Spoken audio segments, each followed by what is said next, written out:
Today I'm going to summarize another book by Robert Kiyosaki called Increase Your Financial IQ, Get Smart with Your Money. According to Kiyosaki, there are 5 basic financial intelligences.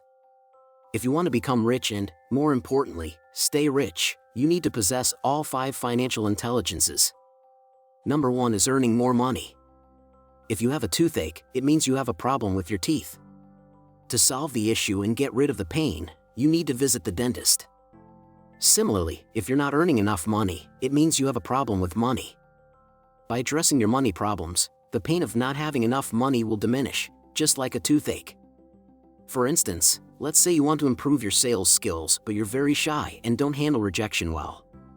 This is a serious issue that prevents many people from succeeding in their careers. If you take a course or pursue free training to solve this problem, you'll become a better salesperson than before. It means that you will sell more and earn more money. The reason you start earning more money is because you've solved the problem. So, I think you would agree that solving financial problems helps you earn more.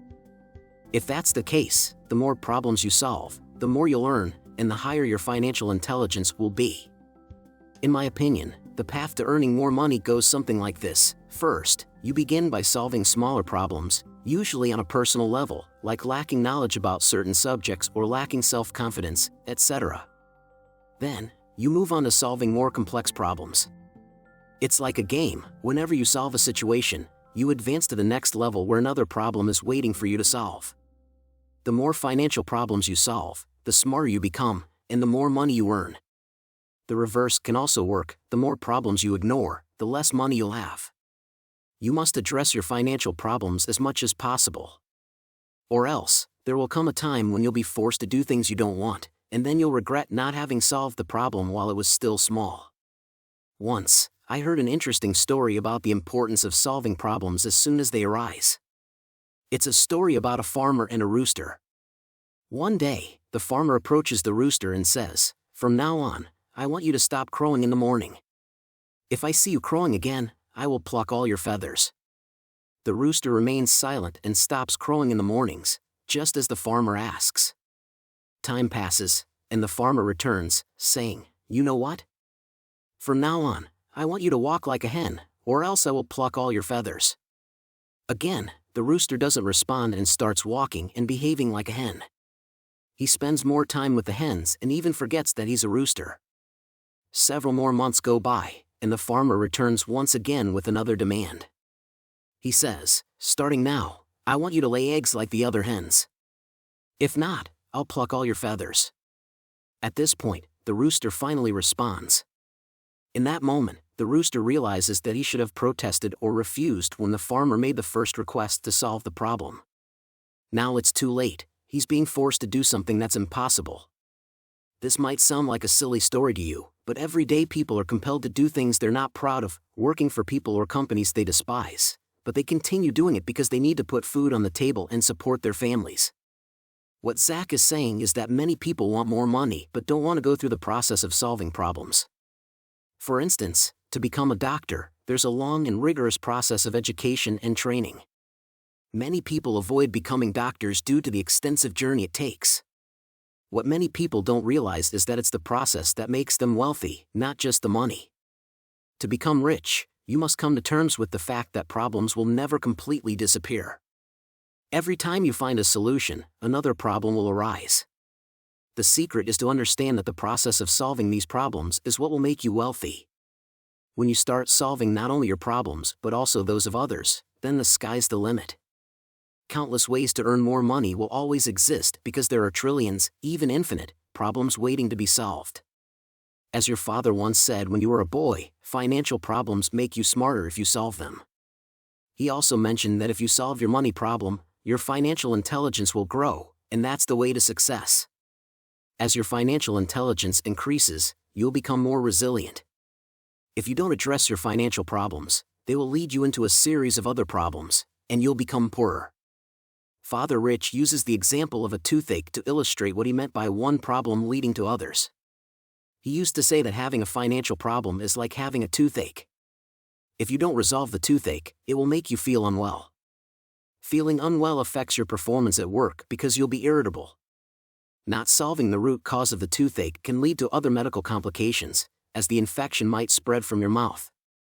One day, you might lose your job due to frequent absences caused by chronic health issues. Without income, you won't be able to pay rent.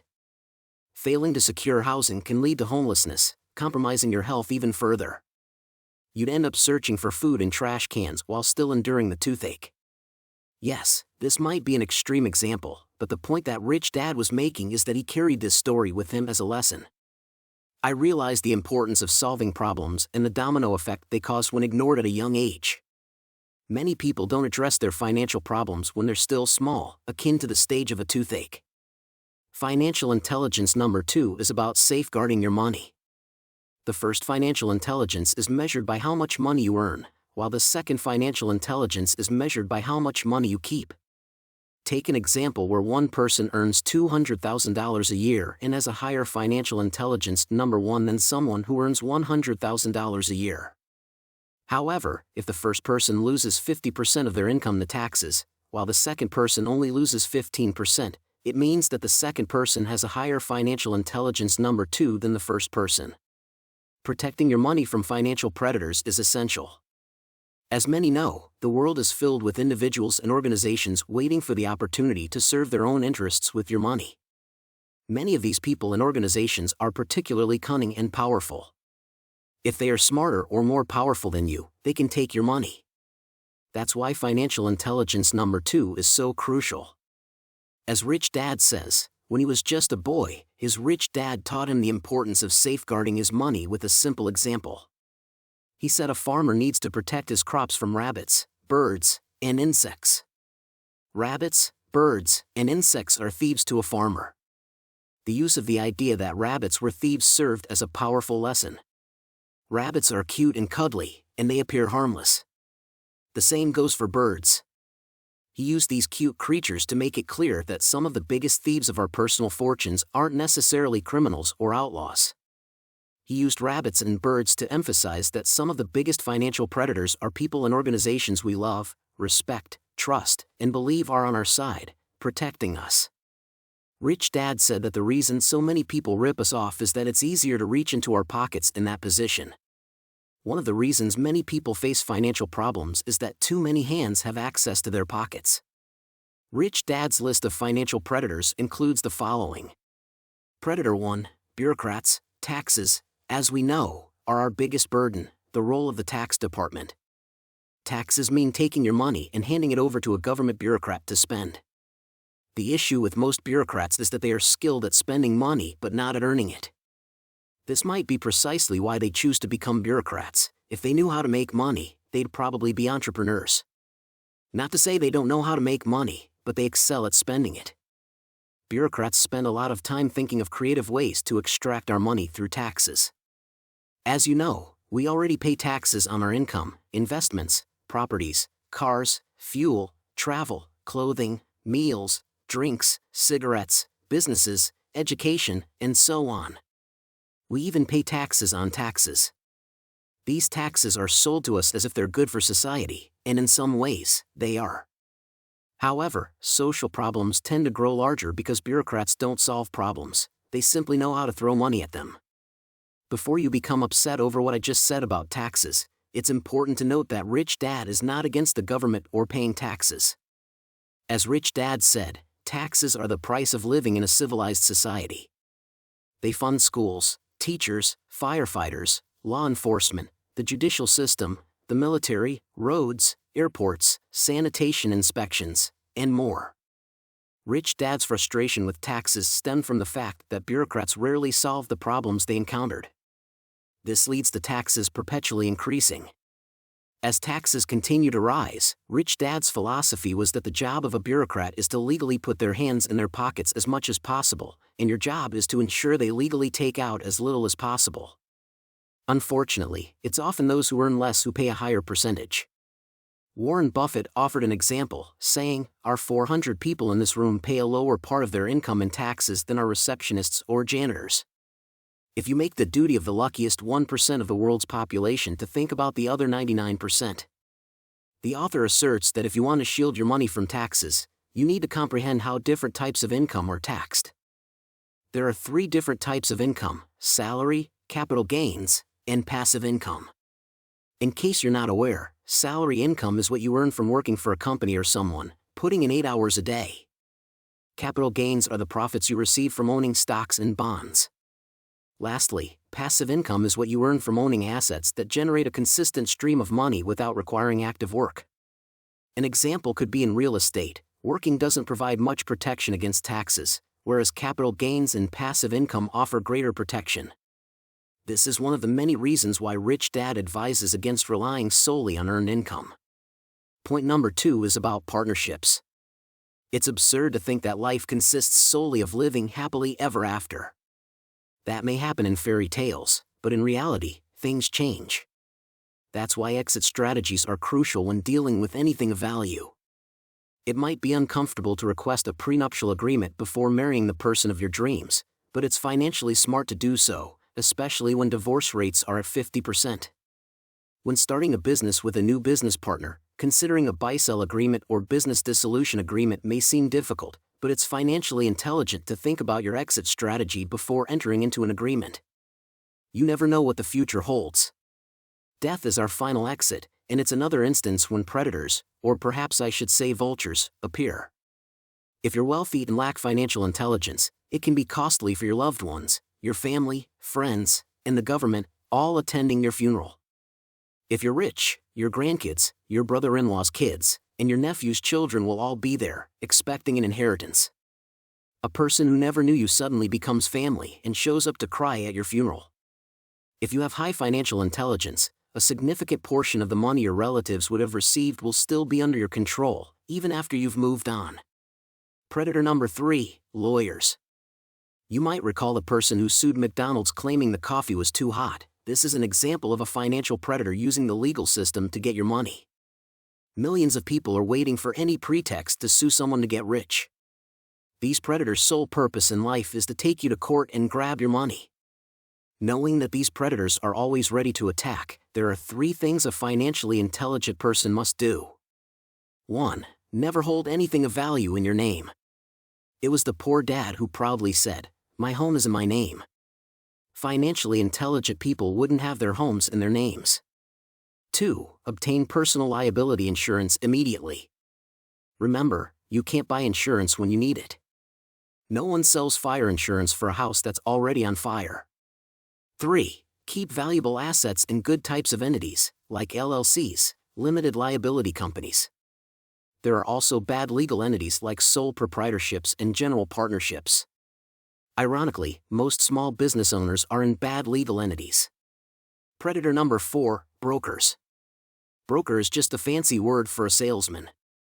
Brokers can be in various financial sectors, such as stock, real estate, mortgages, businesses, etc.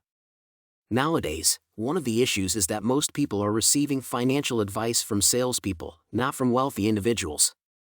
If you find a rich broker, you should ask whether they got rich from their sales skills or from their financial skills. Warren Buffett once said, "Wall Street is the only place that people ride to in a Rolls-Royce to get advice from those who take the subway." Here are some tips for choosing a better broker. In any area you're investing in, ask if they're independent. Find out how they're paid. Ask if they're rich. Ask if they do what they advise. In the end, financial predators are out there, but with financial intelligence and a cautious approach, you can navigate the financial landscape more effectively. Or when starting a business, it's essential to educate yourself first. Having more knowledge will enable you to distinguish an informed broker from a mere salesperson. Here are some steps to consider. Determine if the broker is interested in building relationships or solely focused on making a sale. For instance, I once began working with a real estate broker who seemed genuinely interested in establishing relationships. I was even considering collaborating on another significant project with him.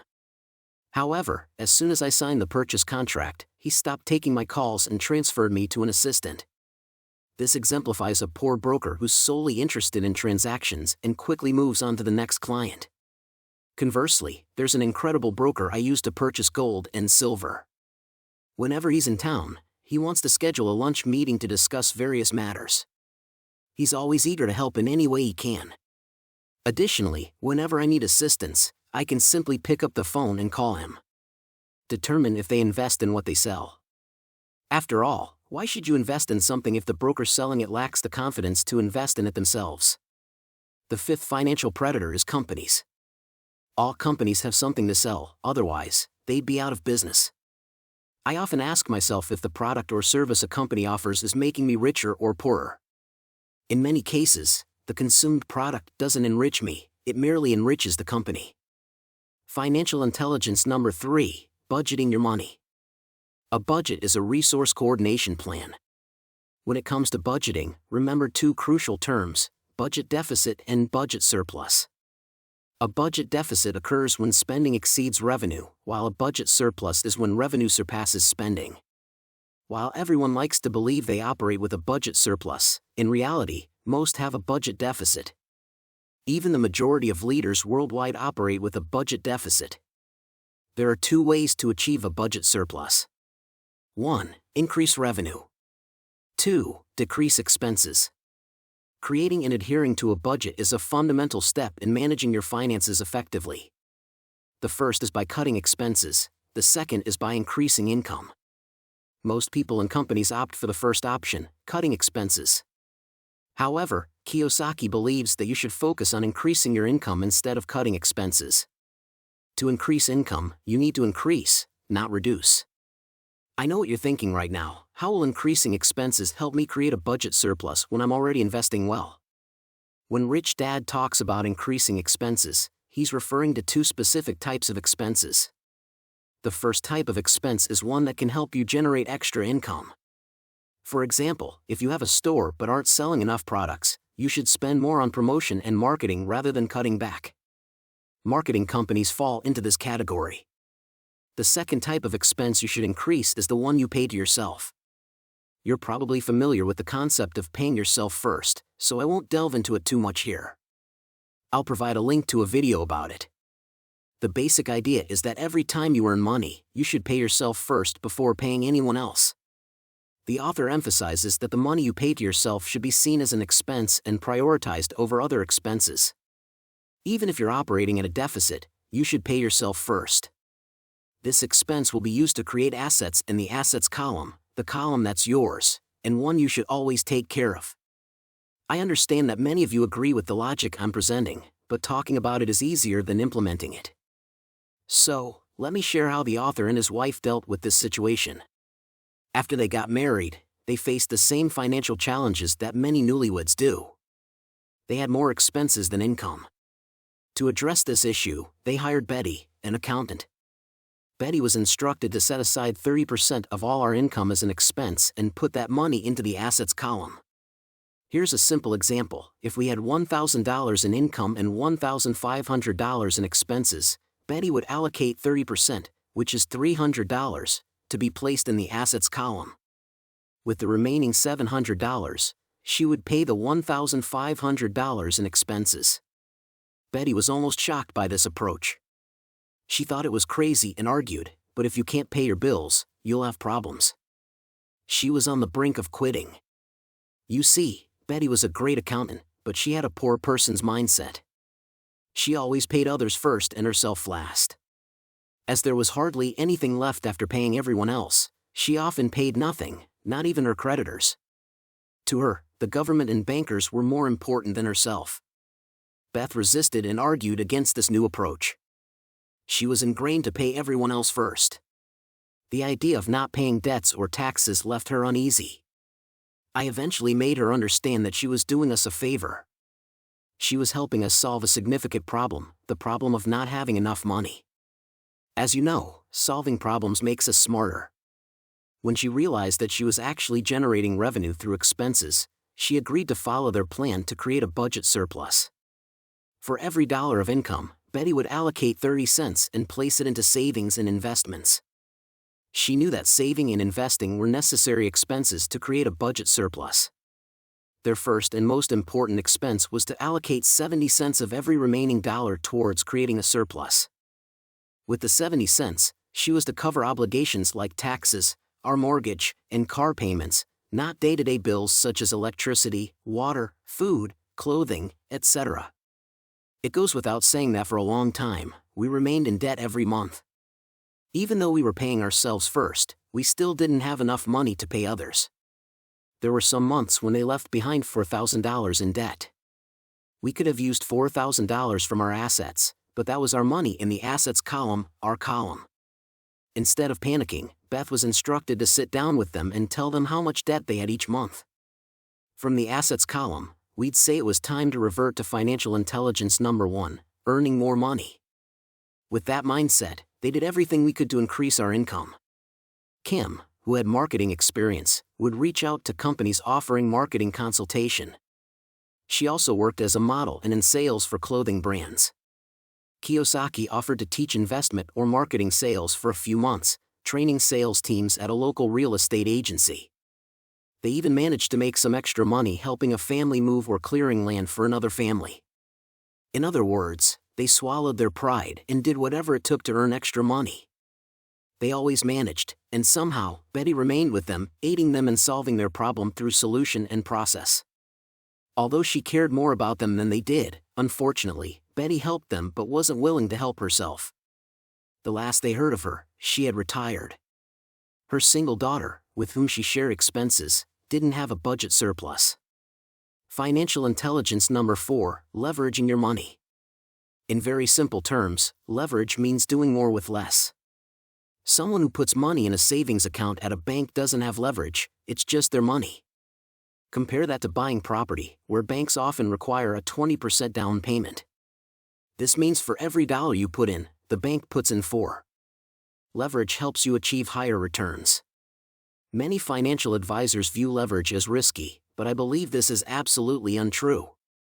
Leverage is only risky when people invest in assets they have little control over. The key here is control. If you have control, leverage can be applied with minimal risk. The reason most financial advisors think higher returns mean higher risks is simply that they sell investments that allow little control. Just like most financial planners place people in investments they can't control, they shouldn't use leverage. Using leverage to invest in something you don't control would be like buying a car with no steering wheel and hitting the accelerator. The main drawback of paper assets like savings accounts, stocks, bonds, indices, and mutual funds is the lack of control. Since you lack control, applying leverage is difficult and risky. Banks are well aware of this, which is why it's very difficult to secure a bank loan to invest in the stock markets. At this point, you're probably wondering what kind of control I'm talking about. Well, I'm mainly referring to control over 4 areas: income, expenses, assets, and liabilities. For instance, if you have some kind of business, you have control over all 4 of these areas. By improving your company's promotion and marketing, you can increase sales and boost your income. By implementing automation systems, you can cut down on labor expenses. By negotiating lower interest rates or consolidating loans, you can reduce interest expenses, and so on. Leverage isn't just about money, there are other types too. Products can be used as leverage. For example, if you're a doctor and patients only come to see you, it's hard for you to leverage your value. However, if you discover a cure for a disease or develop a new type of medicine, medical knowledge can be leveraged through a product. Other people's knowledge is another form of leverage. For example, if you're not skilled at video editing, you can hire someone who can finish the work in an hour instead of spending 20 hours doing it yourself. Another example of leverage is using other people's time. If you run a business, there are probably many tasks that are not crucial but still need to be done. By outsourcing these tasks, you're leveraging other people's time. Successful individuals use this strategy extensively to expand their businesses. Without leveraging other people's time, achieving significant success would be nearly impossible. Imagine Jeff Bezos cooking his own meals, cleaning his house, doing the dishes, and driving his car all the time. If he did that, Amazon wouldn't exist today, and it would still be a small online bookstore. An ultimate example of leverage can be your network. Knowing the right people or having access to the right people can be a crucial factor for success. For instance, let's say you want to create a YouTube channel but have no idea how to make it successful. You talk to a friend who personally knows someone highly successful in the field and they offer to arrange a meeting for you to ask questions. This is the simplest way to use your network as leverage. Financial intelligence number 5 is about enhancing your financial information. In a war, information can be the difference between life and death, and in the business world, information can mean the difference between being rich or poor. With just a little money and the right information and technological advantages, kids have become billionaires. The founders of Facebook, Instagram, and YouTube have proved this. Having access to information can be a tremendous advantage, just as insufficient or incorrect information can pose a significant risk. Misinformation keeps many people poor. Many individuals struggle because they're using information from the industrial or agrarian era. An example of industrial era information is the idea that you need a good education to land a well-paying job. Today, the good news is that information is abundant and free. And the bad news is that information is abundant and free. The amount of information doubles every 18 months. What you've learned today could be obsolete in 18 months. That's why you need to constantly educate yourself and update what you already know. Using outdated information is like consuming expired food. While most of us check the expiration date of the yogurt we buy, we rarely check our brains to see if the knowledge we have is outdated or not. That's why Robert Kiyosaki believes that this is one of the primary reasons many people are financially unwell. The author doesn't provide practical tips on how to enhance financial intelligence on number 5. I got the feeling that this chapter was composed of random stories gathered just to create another chapter. Overall, I found the book quite useful, but as usual, the author repeats information frequently, which can be quite irritating. Therefore, I aim to offer new information that doesn't repeat what's already present in the other books that I've consumed on the channel. If you enjoyed this content, make sure to like and subscribe for more. Thank you for watching.